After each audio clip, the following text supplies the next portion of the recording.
That's how you become enlightened.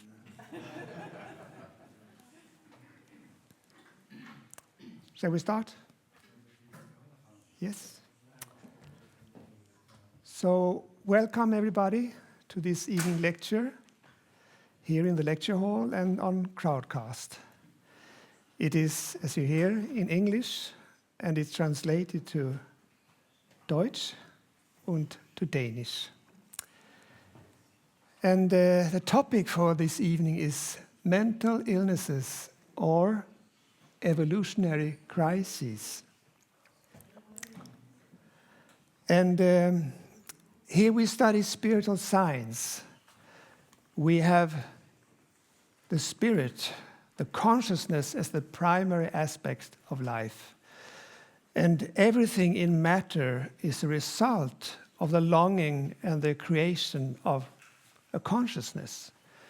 It's very easy to see, if we look at a chair or a piano, that it is somebody who has had a wish and an intelligence and been creative enough to create these things. But Martinus says that the intelligence that is everywhere in nature, we can see how ingeniously the flowers are constructed. And if we look at our physical body, it's a fantastic construction that can move in different ways, and all the organs are cooperating in a fantastic way. And this incarnated intelligence is a result of a consciousness.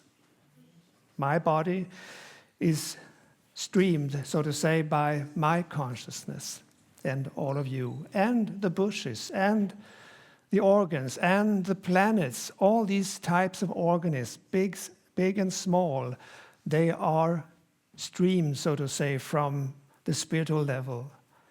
So that's the primary aspect of life, is our consciousness. So when we look at mental illnesses and physical illnesses, they are also a result of our consciousness. It is something we create. It's not that we, by an act of will, is creating an illness. We want to have an illness.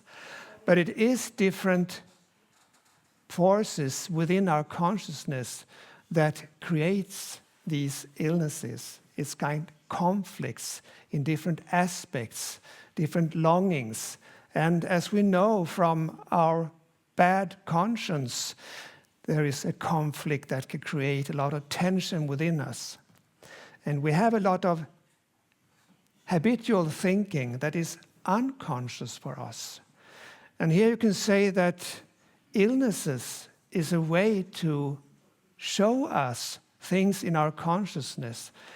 In a way, a help for us to investigate the deeper aspects in our consciousness and to release different aspects of our personality and grow. So in the school of life, illnesses is a compulsory subject or topic that we all have to go through. And the consciousness can also be seen from the physical level as an electric force in our body. So if we study biology, we see a lot of electrical impulses in our body. And that's the presence of the consciousness. And that's the driving force. That's the life force streaming through our body. And we have this evolution from the animal kingdom to the real human kingdom. And that represents two very, very different moral standards or relations to life. In the animal kingdom, it's the killing principle that is necessary to survive and have your being. And in the real human kingdom, it's the opposite. It is a neighborly love that is the basic energy, so to say, for our way of living and living a good life. And we have both these aspects within us. And they are easy to see that they can easily come into conflict. So if we have a rage of anger, for instance, it doesn't harmonize with our humane ideals that we have been studying in a way for 2,000 years in the Christian culture, and also in other religions. We have had these humane ideals that we've been studying for a long time, and lifetime through lifetime it has been growing. In fact, a little Christ being, so to say, a humane aspect in us. And it can collide with our automatic reactions of anger and jealousy and so on. And here we have a very deep foundation to understand illnesses. It is kind of short circuits in our electrical system that creates these different types of illnesses. Let us then ask, what is the purpose of illnesses? The first aspect I will put forward is that when we have experienced an illness, we are growing in compassion. When you see people work at hospitals or helping other beings with illnesses or abuse or anything, those who are really compassionate and are the best helpers are those who have been there before, if not in this lifetime, in past lifetimes. Because you have to have a similar experience to be able to understand their situation. So when you understand them, not only with your brain, but with your heart, it is a result of the fact that you have been in illnesses or abuse, for instance. So that is a very, very important aspect in the school of life, that we create a body of feeling and compassion towards our fellow beings. Another aspect that is also kind of a purpose or possibility when we look at illnesses is to be aware of the different mental forces that we have within us. Martinus tells us about these 6 basic energies, and he says that they are streaming through, so to say, they are permeating different parts of the body. So in this symbol where we see the small stars that we are in fact, you know it from the atoms, that there's so much space between the electrons and the kernel in the atoms. So we are filled with space. And the space is not empty space, it's our consciousness that permeates the whole body. And he says that the green color that represents intelligence, it is mainly dominating here in the brain and in the nervous system. The yellow is dominating the heart, the blood, and the lung system. And the orange with the energy of gravity, it is dominating in the digestive system. And the sexual area is dominated by the energy of intuition, where we have this contact with a higher world, you could say, in an automatic way through our sexual organs. That's why it is such a strong force within our to have pleasant experiences. And then we have the indigo. It represents our bones and our hair and nails. And the red energy is dominating the muscles and the skin. And that makes also kind of a possibility to understand what's going on in my consciousness. What are the conflicts when we, for instance, have problems with our lung and our heart? What are the conflicts in relation to the other energies in our system when this area of feeling is in conflict or gives illnesses? And we'll come back to that later.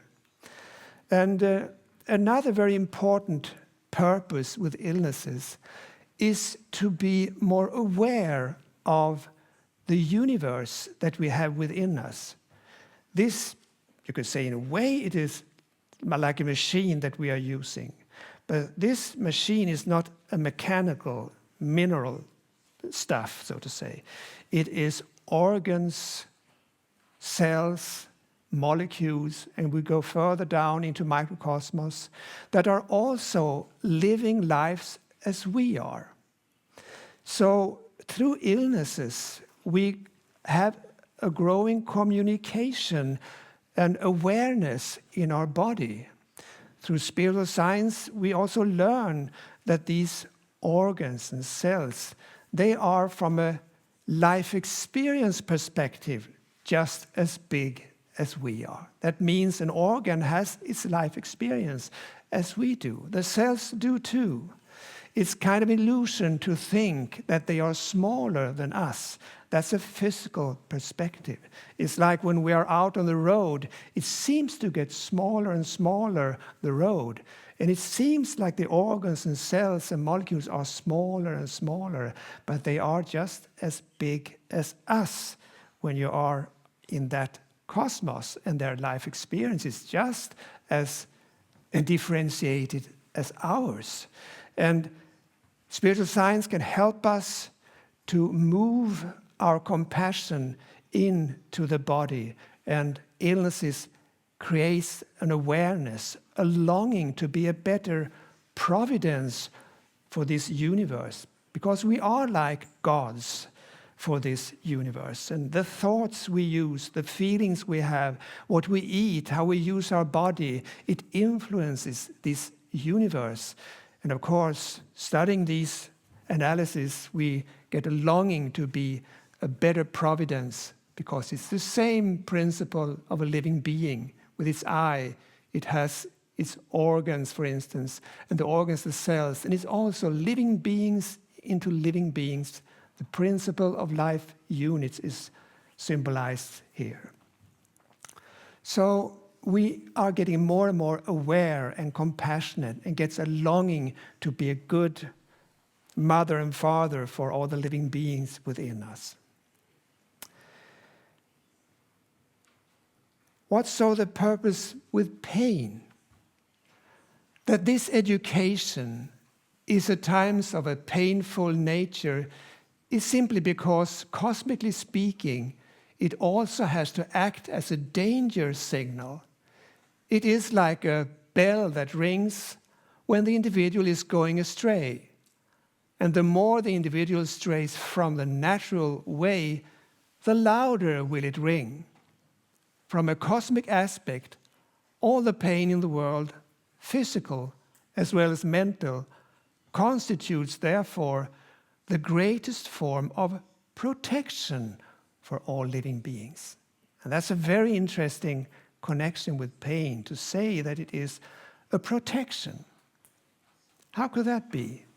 Well, I think it's very easy for us to understand when it comes to the physical body. Because if my hand and arm would be totally numb, and I have no sensation through my nervous system, and I would stay at home and put my hand on a hot plate on the stove, I wouldn't feel anything. After a while, I would wonder, what's the smell in here? Is somebody frying a flesh or a chicken or something? What's the smoke that comes up? And then it's my hand that is totally burned. That would be the result if we didn't have these signals in the physical body. So it's really a protection. Could it be the same thing with the soul? That when we have feelings of depression or anxiety, that it's also signals from the souls that tells us that there's something wrong. There is a conflict going on that we can be aware of, and this awareness can help us to create a better life. So pain is in many ways a help for us. But how do we relate to pain in our culture today? We live in a very materialistic culture and worldview, and it also influences the way we look at illnesses and also pain in the soul. And we have created a fantastic industry when it comes to chemistry that can create very good painkillers. And that is very, very good. I'm very happy if my tooth, for example, is aching a lot, that I can have some painkillers, or my head, or if I have an operation. So that is really a humane thing. But is it the same with the soul, that we also there have a lot of chemicals that can press down, you could say, a depressive state or anxiety, so that we don't have to feel the pain from the soul? And as we understand, there is a dilemma in this approach.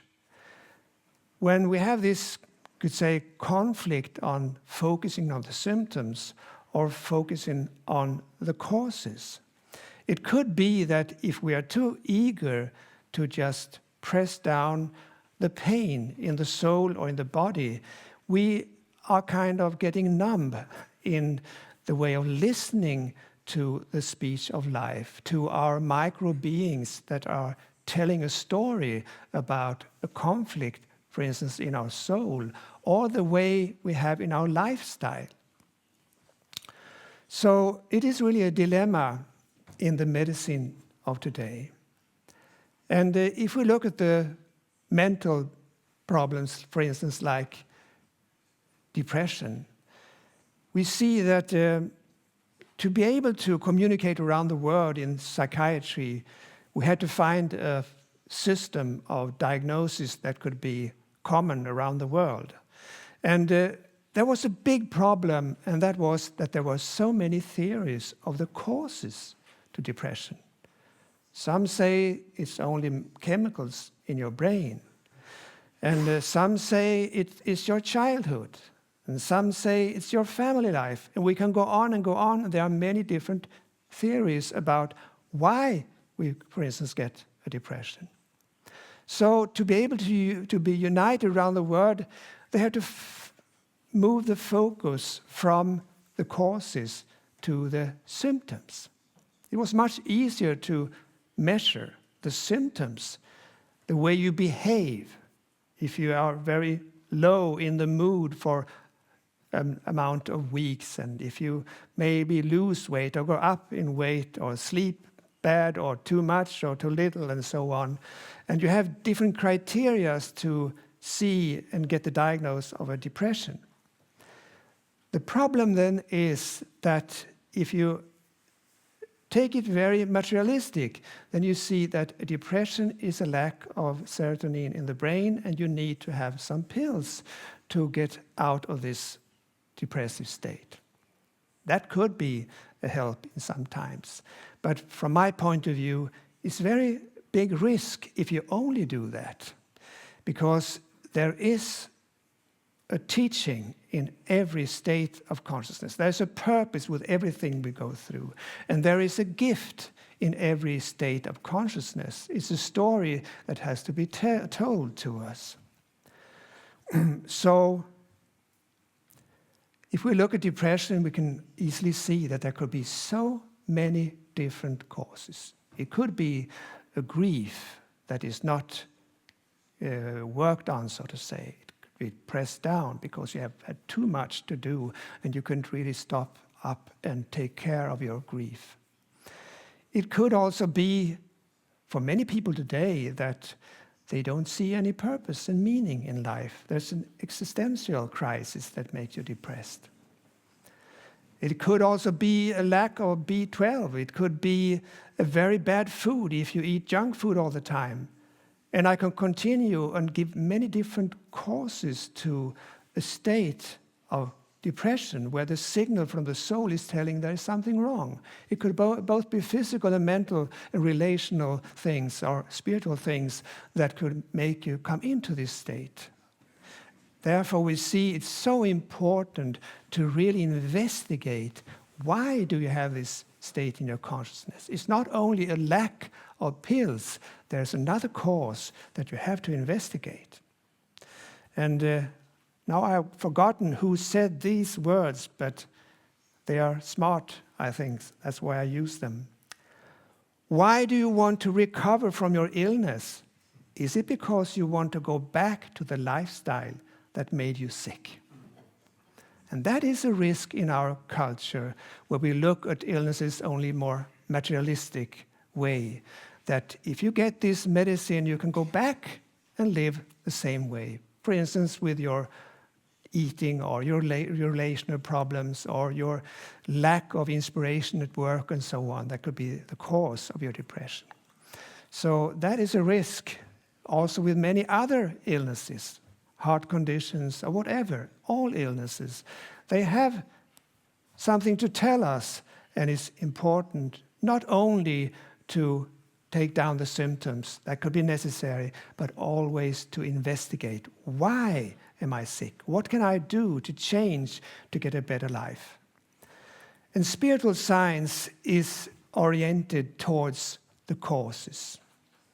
And let us start with the main cause that we already have briefly talked about. It is this that is the main cause of our different illnesses and conflicts in soul and body, that we are this refugee between two worlds. We come from the animal kingdom, and we've been living here with the killing principle, and it is an automatic function. When we feel threatened, for instance, we get this burst of anger, or we have this fear and so on. We are like animals that have to survive, and then we sometimes habitually go into these destructive manners that we also see a lot of around the planet today. So it's a history, but it can be activated in things of situations of threat. And then we have this growing, you could say, Christ being, or humane aspect of us, with forgiveness as the ideal relation to what happens of conflicts in your life. And Martinus points at this in this quote in this way. It's an article, What is animosity? Vad är fiendskap på dansk? None of the doctors in the world has been able to find the medicine that can abolish the animosity and thereby the process of mental depravity that works against the cure of any disease. What is the use of being able to patch up some of the effects of certain diseases and illnesses when one does not put an end to the only real evil thing, that which is, in fact, the principal cause of all sufferings and illnesses? So that is the very fundamental aspect, this conflict. And we also know from our own experience, I think, that if we have an illness, when we have a lot of stress, it's always nearly getting worse, this illness. And stress is also a release of the energy of gravity that explodes within us and creates a tension. So that's an easy way to localize this force within us when we are talking about stress as we do, but also, as we will come back to, when it comes to anger and all different types of animosity. Martinus has made a lot of symbols about the causes of illnesses, and I will just briefly mention a little bit about it. We have a lot of symbol explanations, both in English and Danish, about this. But he shows, as we saw the first symbol, that we have this system, this harmonious system, when the energies are on the right part of the body, so to say. But when we have illnesses, this electric system is kind of coming into these conflicts or short circuits where there's an energy from one of the systems that goes up in another system. So for instance, you see here the orange energy, the energy of gravity coming up to the energy of feeling in the heart and lung. And that is a result of too much of anger, for instance, and animosity. When it is overburdening on us and we are dwelling in that, it can be too much of it, and it can come up into the lung and heart area. And that's why this can also be an important aspect of the causes to lung infections and heart problems. And we know that from science about heart problems that anger is dangerous when it comes to heart problems. And from many, many years ago, I read about a study where they showed that they could help people with anger management and their heart problems were declining. And they worked directly with forgiveness to help them in this process. And another example is when the energy of feeling goes into the digestive system. That's, for instance, when we have a lot of worry, and we have too much responsibility at work, and we feel that we can't handle the situation. If we often go around in this feeling of being overburdened and worried about things, the energy of feeling can also kind of block the flow of the energy of gravity in our digestive systems. So we get problems with our digestive system, we get ulcers and so on. So these are two examples, but in the symbol book number 5, the Eternal Word Picture number 5, there are many symbols where Martinus explains them. It is not translated, but we see the short explanations at the homepage of martinus.dk in the English version. So you can read a little bit about all these descriptions he has about how the energies are coming into the wrong area and creates the foundation for the different illnesses that we are struggling with. So in that sense, as we said, there is a possibility for self-realization, to become aware of how the energies are going into the wrong areas, what mental forces, what thought climates are creating my illness. And the illness is, in fact, a possibility to learn to know yourself. And that was also something that Carl Gustav Jung was talking about. He says the following about neurosis. A neurosis is truly removed only when it has removed the false attitude of the ego. We do not cure it, it cures us. A man is ill, but the illness is nature's attempt to heal it. So we have this attitude that it is something, we are victims and we want to get rid of the illnesses, but it is a possibility to find, as Jung soon will tell us, to find the gold that is immanent in this illness, to realize something about yourself. So he continues the sentence with the following. And what the neurotic flings away as absolutely worthless contains the true gold we should never have found elsewhere. So when we live in a humane but very materialistic way of looking at things, at pain and illnesses, we often don't come in contact with the worth, the value of the illnesses. So it's very humane to lower the symptoms. And a lot of doctors, they also feel that it would be to put guilt on people if they say that it has something to do with your own way of living. But that is also like putting your head in the sand. If you don't search for the causes and the reasons, you will just continue with the illnesses and go back to the lifestyle that made you sick. It is a possibility to, in a very forgiving and scientific way, start to search what's going on in my consciousness, what's going on in my life, what is the help that I can get of these situations in life where illnesses or conflicts or relational problems comes up. And it's also interesting to relate this to our conscience. As we said in the beginning, bad conscience is a sign of a conflict between the animal and the humane side within us. And here Martinus says the following in The Mystery of Prayer, the book. He says, "It is the superiority of these alien forces we experience in the shape of guilty conscience, feelings of guilt, etc.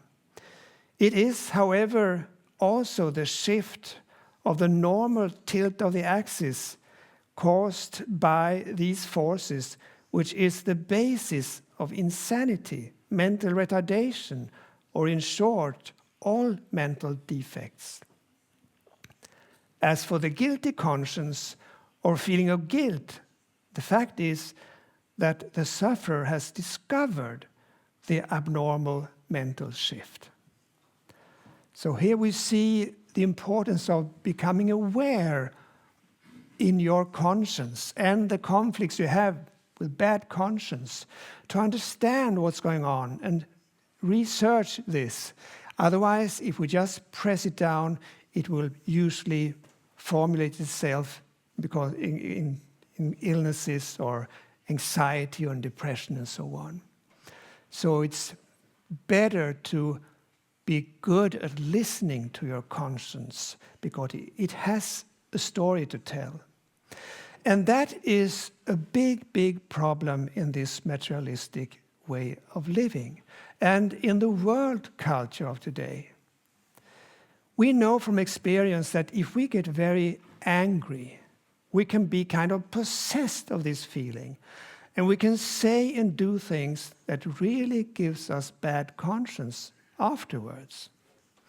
And we can be shocked by the way we behave when we are in this outburst of anger.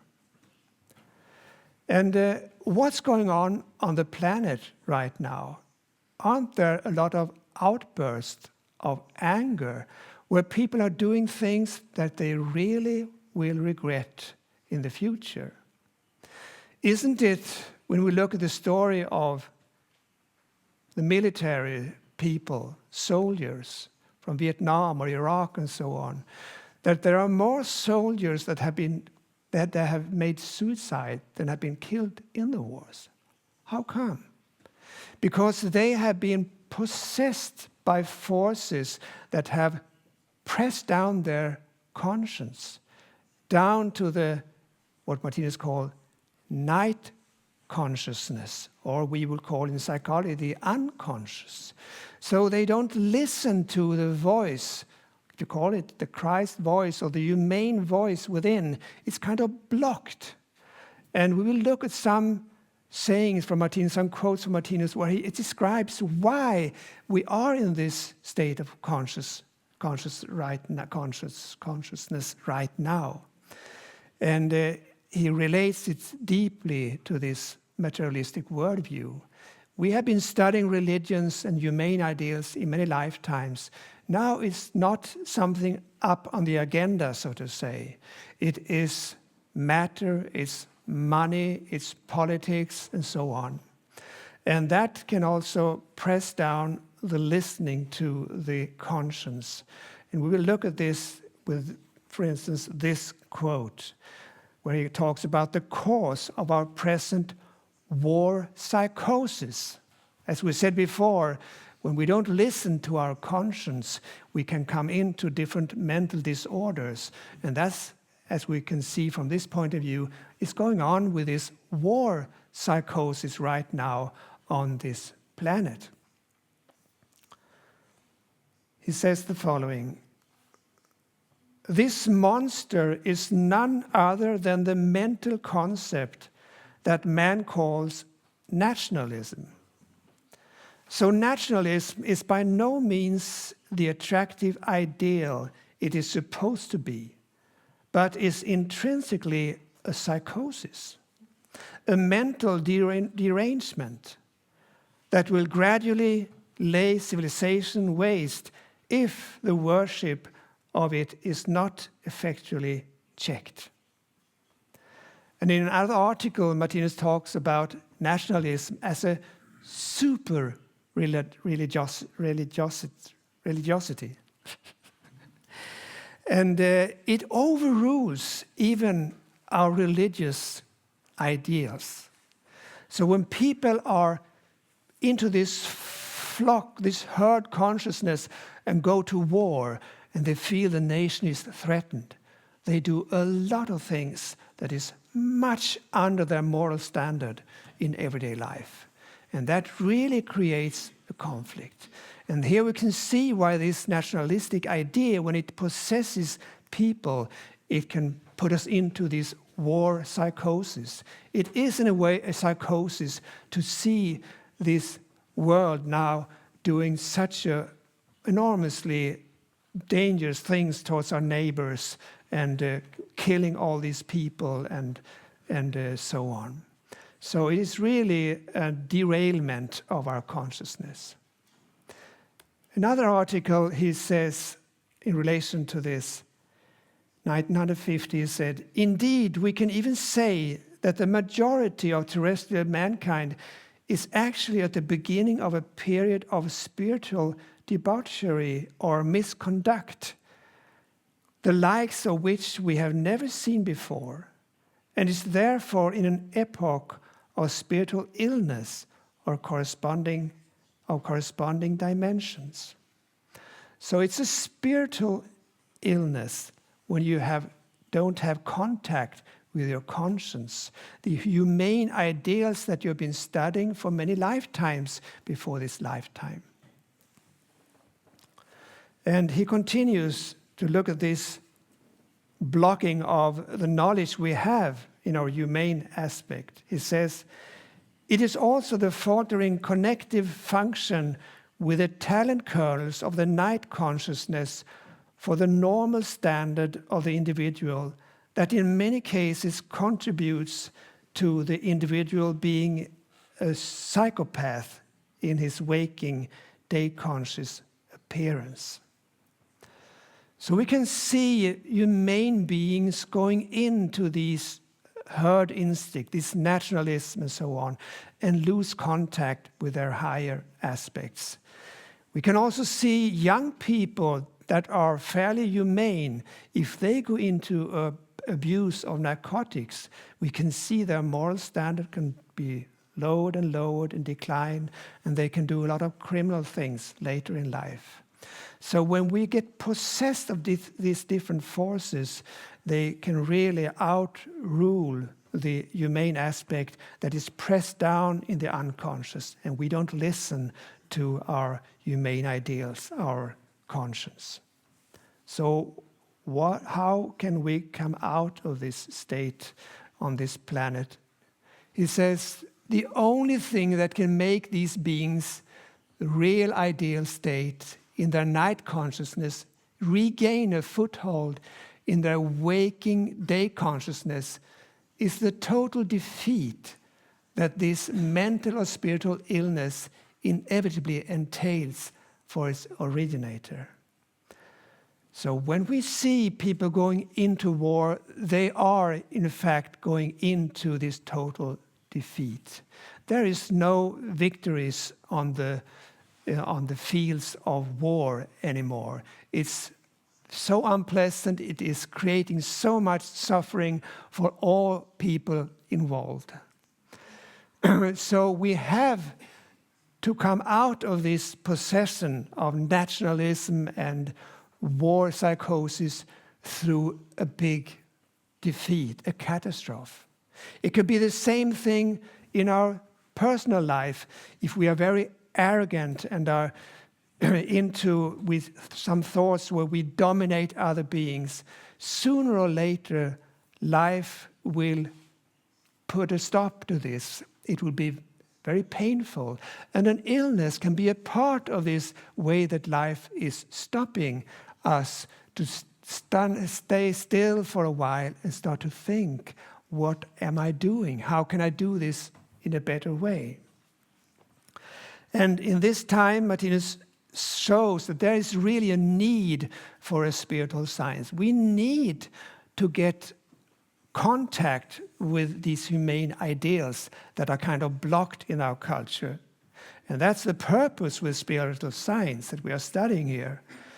Spiritual science will save the human being from the psychopathic sphere and bring the human being back to reality, the reality of the laws of life. We heard 2,000 years ago that we should put the sword in the sheath and so on. It's not a new thinking. We've heard it for a long time.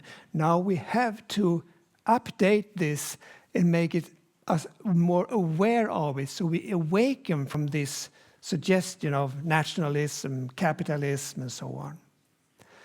So let us, with that little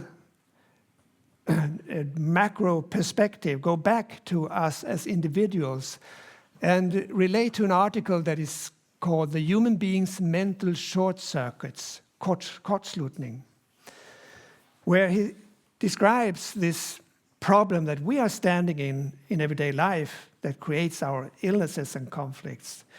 It says the following: but how can a natural state, that of being a transitional being, lead to something unnatural, such as mental short circuits, stress, mental breakdown, ulcers, heart conditions, cancer, and much more, owing to the fact that the human being creates excessive tensions in his nervous system? And now there come three aspects that he states. And the first one is either by fanatically demanding too much of himself all at once. Have you tried that? Somebody? There is a reason why many have this burnout syndrome, for instance. But that's one way we can, the extra tension can express itself. And it can also be in other illnesses. As we know, stress is a very also investigated area in our medical life, where we see it is really a burden for our health with a lot of stress.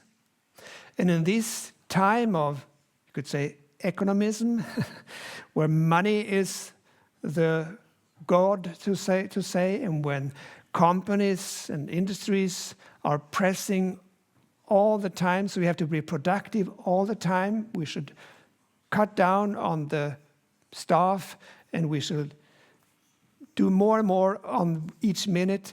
It's very easy to have this pressure on yourself. And your self-worth is related to how much money you get and what prestige you get in the workplace and so on. So this is really an important aspect of why we have too much tensions in our nervous system.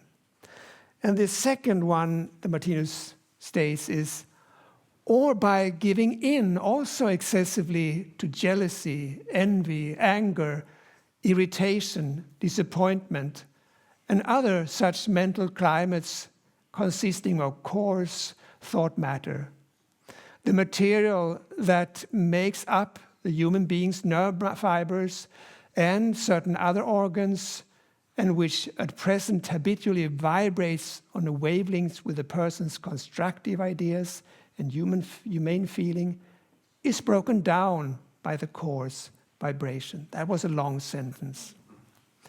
So it's important to become aware of what feelings we have, if we have anger and jealousy and so on, and take that to yourself and look at it and so on. But it's quite another thing to dwell in it or to give it nourishment in our victim consciousness or so on. So here to be aware of these primitive feelings that we have and try to constructively release them and work constructively, gently towards a more forgiving relation to ourselves and our surroundings. That's very important, because these tough, primitive energies is too strong and coarse for our nervous system, so that also can create illnesses. And here I will just take a little other quote into this to stress what we just read. It's from a lecture, My Relation to God, where I have made a transcription and Maria translated it. He says, down in the animal is the natural aptitude, also these mental forces with jealousy and anger and so on. For they are, of course, one-pole beings, but for the developed human being, who is far advanced in the development of the poles, it is almost a disease to become hot-tempered. It is a disease to be intolerant. It is a disease to go around feeling hatred. And it contributes to undermining real health. So it does not help that you're a vegetarian and in every other way try to care for your body if you destroy it when you have a lot of these thoughts. So it is just a matter of trying to become a peaceful being. Look at what grim tendencies you have, and you can also think about whether Christ would do that. So, of course, it's very good to become a vegetarian and live a healthy life. But if you continue with these animal thought climates, it doesn't help your health enough. So, looking here also at the last sentence, and you can also think about whether Christ would do that. Martinus used that meditation, you could say. Would Christ do that? And he immediately, with his latent cosmic consciousness, got an answer. It's not so easy for us, but it is a good training because we have a growing Christ being within us. All the humane ideals and talents is a growing Christ aspect in us. So to meditate, would Christ do that? It can help us to listen to the conscience that maybe have been blocked for a long time because of the strivings in the physical world and the materialism, the economic thinking of today. So to have that as a meditation, what would Christ do, is a way to connect with your main ideals, with your conscience. So let's go back to the third aspect in this article about the human being's mental short circuits. It says, from one incarnation to the next, it is also possible to sow the seeds of destructive fate by destroying, through excessive consumption of alcohol, tobacco, or narcotics, one's talent kernels for building up a new physical body. We know that tobacco is creating illnesses. We know also that alcohol is also making our health decline. We know narcotics also do that and also can give psychotic states of consciousness. What Martinus then helps us to see is a broader perspective. When we have reincarnation, if we have been misusing ourselves with these drugs, so to say, we deteriorate or we hurt or damage the talent kernels for building up a healthy body the next lifetime. So health is a question not only of the lifestyle and thought climates in this incarnation, it is a continuous process over many lifetimes. So many people that have illnesses when they are young, well, that's the constitution that they have with them from the past lifetime. When I, for instance, as a 13-year-old, started to try to smoke and be cool with the friends of mine, I very quickly started to get asthma. For me, that was the pain that helped me to stop smoking. But the reason why I so easily got these problems with asthma is probably because I've been smoking in past lifetimes. So I didn't have the health capacity to handle this for a longer period, a very short period, in fact. And we'll come back to that soon. But first I want to look at the cycle of natural desires. if we are hungry, we go and eat. We eat food, and after a while we are satiated. That's enough, and we don't want to eat more. It would be unpleasant to put any more food within you, because enough is enough. But we know after a while we get hungry again, and we have to eat again. And it's the same thing with our needs on the soul level, so to say. If we find a fantastic movie and we look at it once, and I think Sören mentioned similar examples this morning, that if we continue to eat spaghetti, I think it was, but if we look at the film each evening, evening after evening after evening, we will also get satiated and feel, I don't want to see that anymore. And we can lift that even up further and say, these fantastic athletics in the Olympic Games, like a Duplantis jumping, what do you call? Pole vault.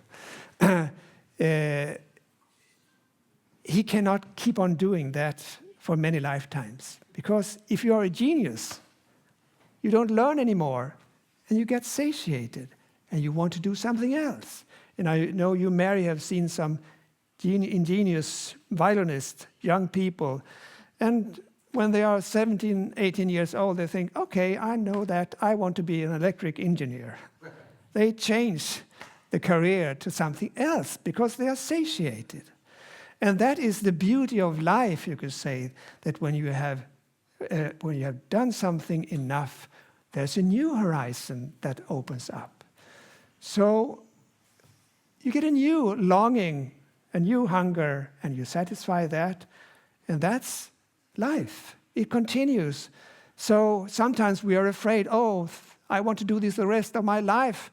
But then you feel, okay, it's not so funny anymore. Just open up, there will soon come a new longing.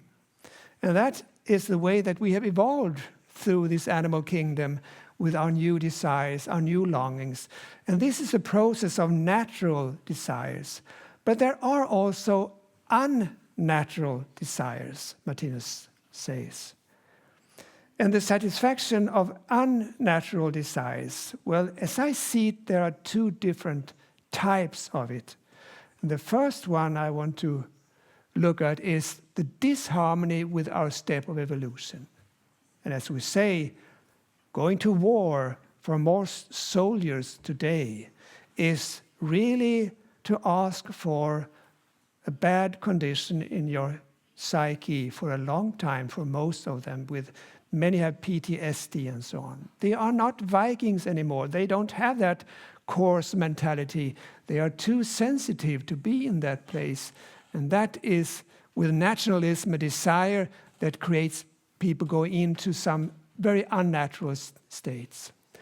But there's another aspect, and that is the harmful stimulants. We said tobacco, alcohol, narcotics. They have a big problem and issue. There is no satiation of alcohol, for instance. That's why you become an alcoholic. Or where the people using drugs, they can't stop it because you cannot be satisfied. It just urges for more and more, and you become the slave of this drug. What is it then that stops us? Well, it is the catastrophe. It is the consequences of the drugs, that your relations are going apart and are destroyed. You lose contact with your family. Your economic situation is destroyed, and so on, and your health is destroyed. That, the consequences of the drug, is what is stopping you. And that's why it's not a natural cycle when it comes to these unnatural, harmful stimulants. It has to go into a catastrophe, and there you stop, and you sooner or later got the longing to create a better life. So let us continue and look at the cycle of illnesses. This is a way of describing that from 0 to 100, that we can have a health capital, so to say. With all the instincts in the animal kingdom, they live a perfect life in relation to their health. They eat what they should eat and so on. But that's not what we see with humans. We eat a lot of things that are not really food. We drink a lot of things that are really not nourishing us and so on. So we have kind of pressed down and burdened our health capital, so it's declining. And that is the cause of why we are receptive to illnesses. And in the beginning, with illnesses, there is a phase of cause. There's a cause. And if I have catch a cold, for instance, the cold, it takes maybe some days before I get the symptoms. So the first phase, we don't really realize that we have catched a cold.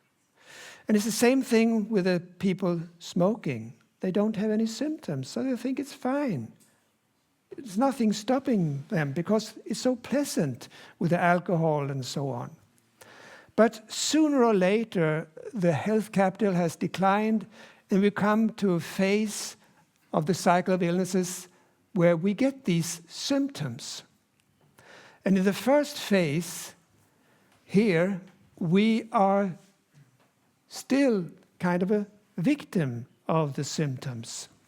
We don't understand why, so we continue with the lifestyle of the mental climates, and maybe we also feel like a victim for the doctors and so on, and we don't really take the responsibility for our health. They can help me. But sooner or later in this process, we will come to the turning point where we start to understand that maybe it has something to do with me, my lifestyle, what I eat, what I drink, how I think, how I feel, how I create my relationships. And that's the turning point when we take an active part of the healing process. So if we come to this phase of recovery, we have started to learning a lot. But maybe a person that after the process of a couple of lifetimes with, for instance, drinking, have come into this symptom phase and start to recover.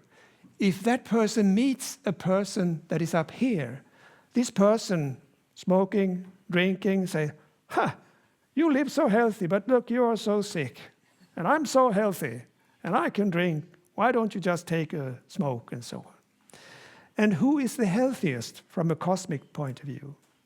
Where the consciousness has grown so much, so this person is much more healthy, even though he has or she has symptoms from the lifestyle from a period of many lifetimes maybe. But this person will continue its process, and there will sooner or later in this lifetime or the next lifetime, they will regain health and become the best helpers to help the persons that are going through this process that they have gone through. That is the best school of life, to be the best nurse or doctor or helpers to abusing people.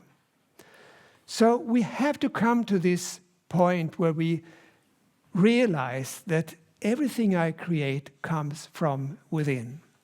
I have talent kernels, I have habits in everyday life, and I am the one to recreate these, to regain health from within. This is our super consciousness, the element of fate, the talent kernels during incarnation. The arrows is showing that this person is now incarnating. And he says in relation to this symbol, he says, the symbol shows the highest field. We cannot get any further in. Here we are at the very heart of the superconsciousness, where it all has its beginning and where all disease must be fought. Until one can awake day consciously, fight it right inside oneself, one cannot have reached true perfection. So the body that we incarnate in, symbolized here with the orange field, is a result of the talent kernels that we are building up or have damaged in past lifetimes. So it's not a punishment, it is a consequence. It's a learning process that makes us more awake of the laws of life and how to create health and be a good providence for our micro beings. And in one article he says, it is a question of knowledge, will and character. Knowledge, that's a process of many, many, many lifetimes that we go through. And when we have this compassion, this body of feeling has grown by virtue of all these illnesses, it gives a motivation. It creates a strong will to create a lifestyle, a way of thinking and relating to our neighbors and so on, that we also maybe have gone through these problems with drugs and so on, have had to use the will guided by reason to be able to create a strong character, so we are not influenced by people who want to draw us into other lifestyles that we know by our heart will result in illnesses. So it is a process of many lifetimes.